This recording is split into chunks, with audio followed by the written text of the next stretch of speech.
Alors, les électriques d'occasion commencent à prendre de l'ampleur. Selon Autoscout24, plus de 2,7 millions de voitures ont été achetées en occasion. Sans surprise, les modèles électriques représentent encore une goutte d'eau. Un peu plus de 58 000 ont été achetés seulement. Mais ça fait une hausse de 67% par rapport à 2023. Mais ça reste seulement 2,17% du total. Les ventes de voitures électriques neuves ont vraiment décollé en 2020, année du Covid, où de généreuses aides à l'achat ont été mises en place pour relancer les immatriculations.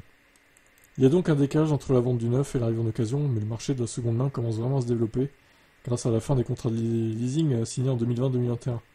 La preuve avec cette donnée issue du baromètre Indicata qui scrute les valeurs, les ventes mensuelles des professionnels sur Internet. Les électriques ont représenté près de 10% des offres publiées en juin, contre 7% en janvier. Les professionnels ont toutefois plus de mal à vendre une électrique qu'un modèle thermique. Le délai de vente moyen d'un diesel est de 48 jours. Il est de 116 jours pour une électrique, et une hybride c'est 73 jours. Ah oui, quand même. C'est plus de 2 fois plus long, quoi, par rapport à un diesel. C'est fou que les gens achètent encore du diesel, d'ailleurs, en 2024, même si c'est d'occasion. Donc ils achètent de l'essence encore, je dis pas, mais le diesel, ça a tellement mauvaise réputation maintenant que ça peut aller... ça peut plus aller dans certaines villes avec les ZFE et tout. C'est compliqué, quoi. Bon, après, ceux qui font beaucoup d'autoroutes, ça peut se justifier, mais bon. Parce que c'est vrai que le diesel sur autoroute, c'est très efficient. Enfin, plus que l'essence, on va dire. Bon, je continue. Avec une offre qui se développe des véhicules électriques plus âgés, la bonne nouvelle est de voir les prix baisser. Ceux-ci sont d'ailleurs aussi tirés vers le bas par la guerre des prix lancée sur le marché du neuf. Par exemple, avec les Tesla, les prix en occasion ont baissé de 25%.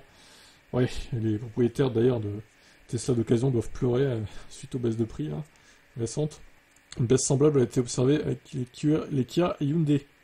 Les électriques de 2 à 4 ans se vendent en moyenne à 20 190 € contre 23 890 € pour les diesels du même âge. Les modèles les plus vendus en occasion en juin étaient les citadines, la Zoé en tête devant la i208 et la Fiat 500. De plus en plus abondantes en occasion, les électriques deviennent vraiment abordables. Un bon choix à moins de 20 000 € commence à se constituer, y compris avec des véhicules comme le Kona. Et parmi les petites autos, il y a de très bonnes affaires. On peut avoir un exemple sur la centrale avec des Twingo d'occasion à moins de 12 000 €. Bon, je referai des annonces le Bon Coin à l'occasion, je sais pas quand, mais je saurais pas vous dire parce que j'ai pas mal de trucs à gérer, mais bon, j'en ferai. Pour suivre un peu tout ça, à voir où ça en est, quoi. Allez, ciao.